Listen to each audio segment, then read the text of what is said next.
레위기 22장 10절에서 마지막 절까지 우리 한 목소리로 같이 천천히 읽겠습니다. 일반인은 성물을 먹지 못할 것이며 제사장의 객이나 품꾼도 다 성물을 먹지 못할 것이니라. 그러나 제사장이 그의 돈으로 어떤 사람을 샀으면 그는 그것을 먹을 것이며 그의 집에서 출생한 자도 그렇게 하여 그들이 제사장의 음식을 먹을 것이며 제사장의 딸이 일반인에게 출가하였으면 거제의 성물을 먹지 못하되 만일 그가 과부가 되든지 이혼을 당하든지 자식이 없이 그의 친정에 돌아와서 젊었을 때와 같으면 그는 그의 아버지의 몫의 음식을 먹을 것이나 일반인은 먹지 못할 것이니라. 만일 누가 부지 중에 성물을 먹으면 그 성물에 그것의 5분의 1을 더하여 제사장에게 줄지니라. 이스라엘 자손이 여호와께 드리는 성물을 그들은 속되게 하지 말지니 그들이 성물을 먹으면 그 죄로 인하여 형벌을 받게 할 것이니라. 나는 그 음식을 거룩하게 하는 여호와이니라. 여호와께서 모세에게 말씀하여 이르시되 아론과 그의 아들들과 이스라엘 온 족속에게 말하여 이르라.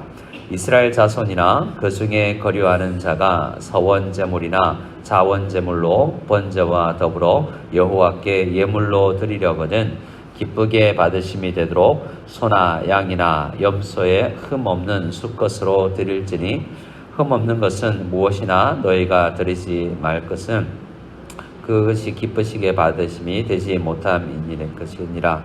만일 누구든지 서원한 것을 갚으려 하거든 자의로 예물을 드리려 하여 소나 양으로 화목제물을 여호와께 드리는 자는 기쁘게 받으심이 되도록 아무 흠이 없는 온전한 것으로 할지니 너희는 눈먼 것이나 상한 것이나 지체에 배임을 당한 것이나 종기 있는 것이나 습진 있는 것이나 비누 먹은 것을 여호와께 드리지 말며 이런 것들은 제단 위에 화목제물로 여호와께 드리지 말라. 소나 양의 지체가 더하거나 덜하거나 한 것은 너희가 자원제물로 쓰려니와 서원제물로 드리면 기쁘시게 받음이 되지 못하니라. 너희는 고안이 상하였거나 채었거나 터졌거나 배임을 당한 것은 여호와께 드리지 말며 너희의 땅에서는 이런 일을 행하지도 말지며 너희는 외국인에게서도 이런 것을 받아 너희의 하나님의 음식으로 드리지 말라. 이는 결점이 있고 흠이 있는 것인즉 너희를 위하여 기쁘게 받으심이 되지 못할 것임이니라. 여호와께서 모세에게 말씀하여 이르시되 수소나 양이나 염소가 나거든 이래 동안 그것의 의미와 같이 있게 하라. 여섯째 날 이후로는 여호와께 화제물로 예물을 드리면 기쁘게 받으심이 되리라. 암소나 암양을 막론하고 어미와 새끼를 같은 날에 잡지 말지니라. 너희가 여호와께 감사 제물을 드리려거든 너희가 기쁘게 받으심이 되도록 드릴지며 그 제물은 그날에 먹고 이튿날까지 두지 말라. 나는 여호와이니라. 너희는 내 계명을 지키며 행하라. 나는 여호와이니라. 너희는 내 성호를 속되게 하지 말라. 나는 이스라엘 자손 중에서 거룩하게 함을 받을 것이니라. 나는 너희를 거룩하게 하는 여호와요 너희의 하나님이 되려고 너희를 애굽 땅에서 인도하여 낸 자니 나는 여호와이니라. 아멘. 오늘 우리가 함께 묵상하실 22장 그리고 그 앞장 21장은 제사장 중심으로 어떻게 거룩할 것인가에 대한 말씀입니다. 요약하자면 일반인보다 제사장이 더 거룩해야 될 게 아니냐라고 말씀하십니다. 근데 오늘날에는 제사장이 없지 않습니까? 우리도 이렇게 짐승을 동물을 바쳐서 예배를 드리지 않습니다. 그래서 제사장과 일반인이 구별되지 않고 모든 성도가 제사장이다라고 해서 종교개혁자 루터는 만인 제사장이라는 말을 사용하기도 했죠. 그러면 우리 가운데는 그런 구별이 없어도 되는가라는 것을 생각해 보면 신약 성경 말씀에도 종교 지도자들이 하나님의 부르심을 받은 자들이 더 경건하기를 거룩하기를 애써야 한다라는 그 주제는 여전히 흐르고 있습니다.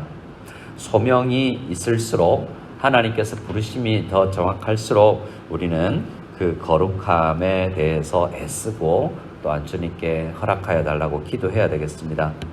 오늘 말씀의 21장과 22장의 결론은 32절, 33절에 나와 있다고 볼 수 있습니다. 그 앞에 계속해서 21장, 22장에서 반복되는 것이 있는데요. 그 앞장에서도 마찬가지지만 내가 누군지 알아야 너희가 거룩할 수 있다. 내가 누군지 알아야 너희가 거룩하고자 하는 열망이 생길 것이다 라는 말씀이 계속되고 이 30절 이후에는 집중적으로 설명되고 있습니다. 자, 30절부터 보면 그 재물은 그날에 먹고 이튿날까지 두지 말라. 나는 여호와다 라고 말씀하시죠. 31절에도 내 계명 지켜라. 왜냐하면 나는 여호와이기 때문이다. 그래서 이 말씀은 결국 계속 반복되지만 하나님께서 어떤 분이신지를 알게 되면 그렇게 하려고 애쓸 것이다. 그렇게 자연적으로 될 것이다 라는 말씀입니다. 32절에는 더 강조하죠. 너희는 내 성호를, 내 거룩한 이름을 속되게 하지 말라. 나는 이스라엘 자손 중에서 거룩하게 함을 받을 것이니라. 나는 어떤 분이냐면 이 부분은 좀 특이하죠. 너희를 거룩하게 하는 여호와다. 오늘 말씀의 핵심은 이것입니다.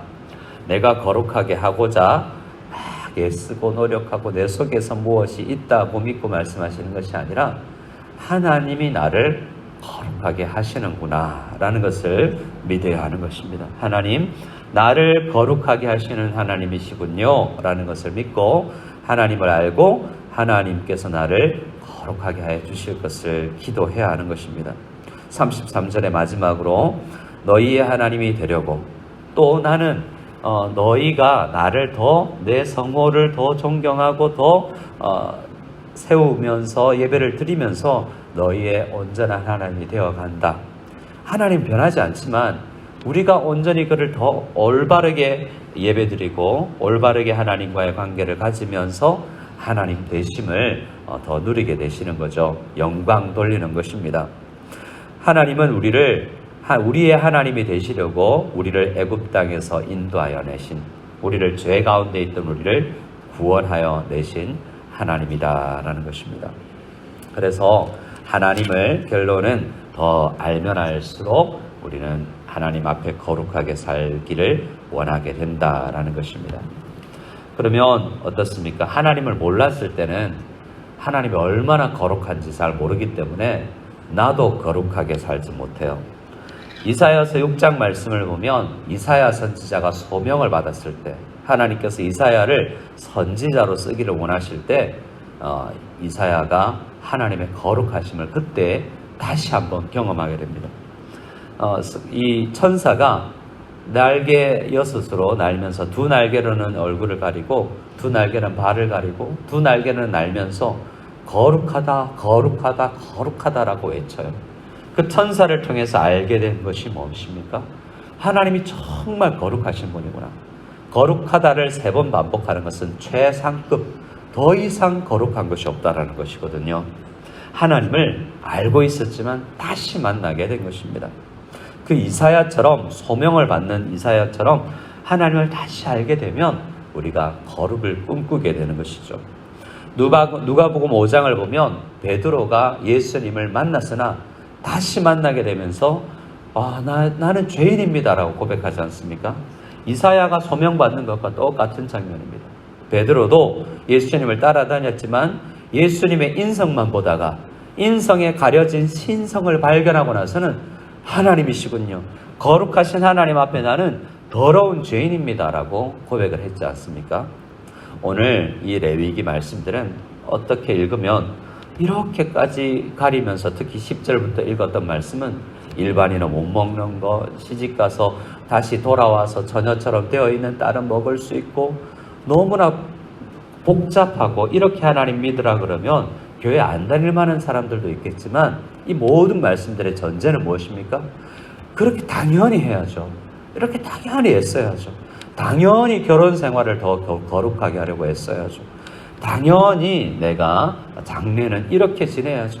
죽음을 이렇게 가까이 하지 않도록 나 자신을 조심해야죠. 라는 당연함이 어디서 나오냐면 하나님을 만난 그 감격에서 나오는 것입니다. 오늘 읽었던 10절에서 16절은 어떻게 거룩한 음식, 그냥 음식이지만 보통 사람들은 보면 그냥 음식인데 라고 하겠지만 하나님을 아는 사람들은 구별해서 하나님 앞에 떼어놨기 때문에 이거 함부로 다루면 안 된다라고 생각하고 주의를 기울인 것입니다. 16절의 마지막에 왜냐하면 그 음식은 하나님이 그 음식을 거룩하게 하셨기 때문에 그래요. 그렇기 때문에 하나님께서 구별하셨기 때문에 내가 존경하고 예우하는 것입니다. 사람을 대할 때도 마찬가지예요. 하나님께서 저분을 쓰시는구나 라고 생각해야지 내 생각대로 판단하면 똑같아요. 내가 공부 더 잘하는데, 내가 돈 더 많은데, 내가 경험이 더 많은데 라고 생각할 수 있어요. 하지만 하나님께서 거룩하게 하셨다라는 것을 생각하고 내가 하루를 살아가고 모든 물건을 대하는 것입니다. 17절 말씀부터는 예배 드릴 때 오늘날에도 그대로 적용되는 말씀이죠. 어떻게 예배 드리느냐? 핵심은 반복되는 말씀이 있는데요. 17절, 19절에 기쁘게 받으심이 되도록, 20절 합 중반절에 흠 있는 것은 드리지 말아야 되는데 그러면 그렇게 기쁘시게 받음이 되지 못하기 때문이다 라고 여러 번 반복하면서 하나님이 기쁘시게 받으시도록 예배를 드리는 것입니다. 그런데 역사 속에서 제사와 예배를 거룩하게 하나님이 기뻐하시는 방식으로 드리지 않았던 때가 많습니다.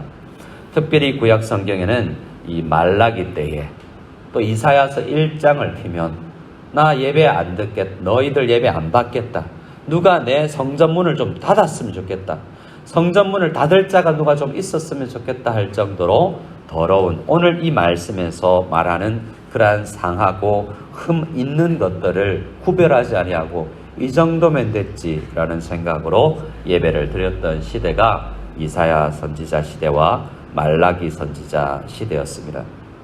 이 모든 주제를 가지고 사도 바울은 우리에게 어떻게 하나님 앞에 나아가야 될 것인가를 이야기하는데요.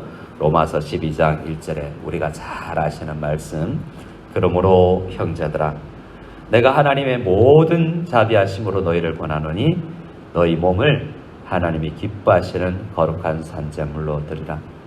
레위기 22장에서 예배 드릴 때의 핵심은 하나님께서 기쁘게 받으실 만하게 라는 것이었습니다. 오늘 주님은 우리의 물질, 우리의 헌신도 중요하지만 우리 자신이 거룩하게 되는 것을 더욱 원하신다는 것입니다. 구약시대에 그것을 가르치기 위해서 이렇게 먹을 것까지 구별하는데 자기 몸을 구별하지 않겠습니까? 그때나 지금이나 똑같은 것입니다. 하나님 앞에 거룩하게 나아가기 위해서 내가 거룩한 산제물이 되기 위해서 이 세상 본받지 말고 마음을 새롭게 하여서 날마다 변하기를 기도하면서 하나님 앞에 나아가는 예배자, 그 예배자를 주님께서 원하시는 것입니다. 신약 성경 곳곳을 보면 이러한 주제로 가득 차 있고 우리는 결국 거룩하지 못하니 참 대제사장이 되시는 예수 그리스도를 의지하여 우리가 믿는 도리를 굳게 잡고 모든 일에 우리와 똑같이 되신 우리 예수님께서 나의 부족함을 채우신다는 믿음을 가지고 담대하게 이 새벽에도 하나님 앞에 나와서 기도할 때 하나님께서 우리를 기뻐하여 주실 것이라는 것을 믿고 더욱 주님 앞에 가까이 나아가서 참된 예배를 드릴 수 있는 저와 여러분들 다 될 수 있기를 소원합니다.